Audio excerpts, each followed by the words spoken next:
Saya memandang DTS bukan semata program Kementerian Kominfo. DTS adalah sebuah ekosistem triple helix di mana dunia akademik, mitra-mitra swasta, pemerintah bersinergi di dalam satu harmoni dengan tujuan yang sama untuk menghasilkan talenta digital Indonesia yang unggul.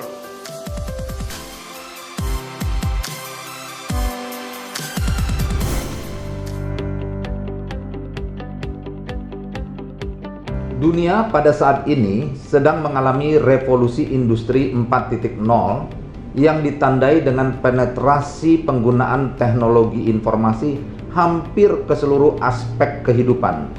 Bahkan beberapa kalangan cemas akan hadirnya revolusi industri 4.0 ini. Salah satu pertanyaan adalah terhadap bentuk dan jenis pekerjaan masa depan.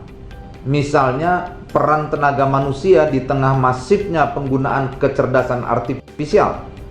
Namun, kita juga dapat memandang revolusi industri 4.0 dengan kacamata yang lebih optimistis. Dengan revolusi industri 4.0 ini memberikan tantangan sekaligus peluang bagi SDM untuk bisa memberikan kontribusinya. Oleh karena itu, program DTS ini memberikan manfaat bagi generasi muda, mempersiapkan diri, memiliki kompetensi dan literasi di bidang digital.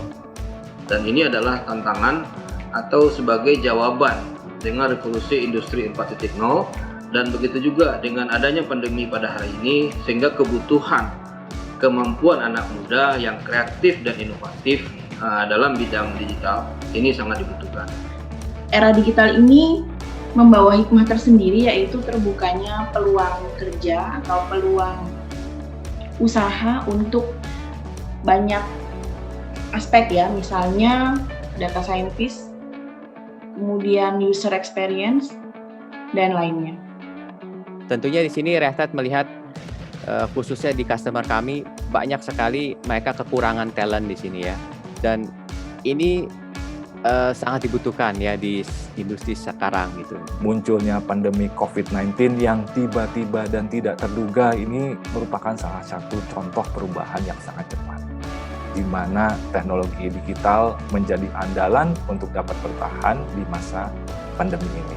Pandemi ini telah mengubah perilaku konsumen yang sekarang lebih bergantung pada platform digital untuk memenuhi kebutuhan sehari-hari. Kami melihat betapa pentingnya penetrasi dan literasi digital kepada UMKM di Indonesia. Gojek berupaya untuk menjadi andalan masyarakat dan pelaku UMKM dengan cara mempercepat transformasi UMKM dari usaha tradisional menjadi bisnis berbasis digital. Program DTS tahun 2020 ini sangatlah spesial menurut kami karena memang di dalamnya banyak ditawarkan kegiatan-kegiatan pelatihan. Jika para peserta bisa menyelesaikan uji kompetensi tersebut, akan dinyatakan kompeten dengan dikeluarkannya sertifikasi dari BNSP. Dan menurut kami program DTS ini sangat spesial karena mampu mempersatukan 3 pihak, yaitu instansi pemerintah, sektor private, dan institusi pendidikan. Sehingga kami bertiga bisa menjadi fasilitator dan akselerator pendukung ekonomi digital. Diharapkan dengan program ini, para lulusan DTS akan mendapatkan kompetensi yang sesuai dengan yang kami perlukan dan sesuai dengan tingkat keahlian yang dibutuhkan oleh kebutuhan industri yang kami wakili. Learning never stop, jangan berhenti.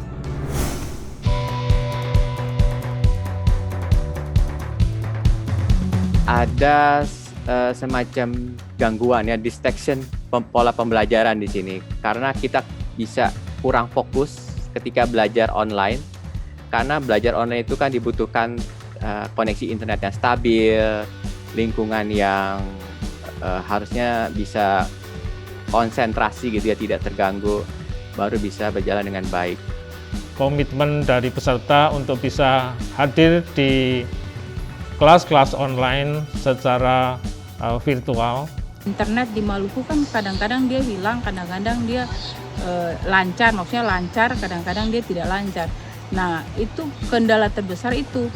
Kadang-kadang juga lampu mati tanpa ada pemberitahuan. Pertama, pandemi saja adalah hambatan sebenarnya karena banyak keterbatasan yang kami dapati.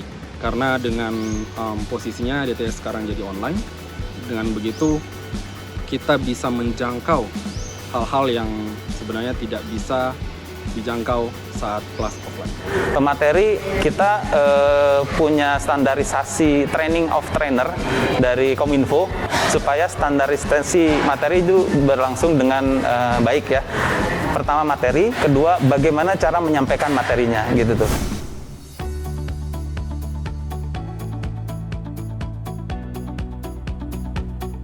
Saat ini, berbagai macam industri, dunia usaha, dunia kerja itu berlomba-lomba untuk bertransformasi ke digital.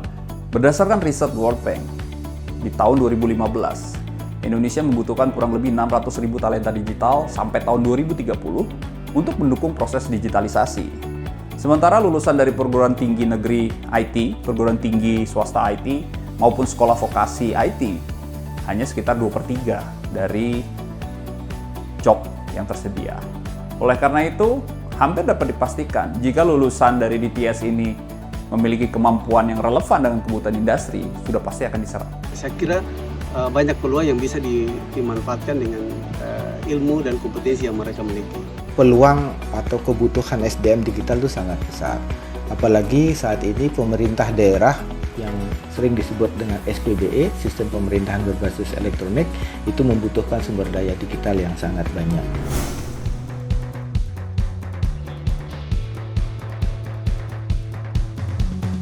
Untuk menjadi talenta digital yang bisa relevan dengan kebutuhan global, selain tentu harus belajar, yang paling penting adalah continuous learning. Anda harus belajar secara terus-menerus, jangan pernah puas. Belajar dengan kurikulum terbaik dan belajar dari instruktur yang terbaik.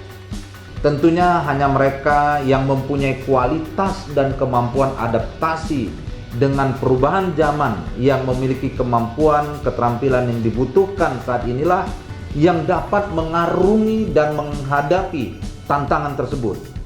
Maka tetaplah bersemangat dalam segala keterbatasan saat ini dan jadilah kebanggaan bagi orang tua dan bangsa.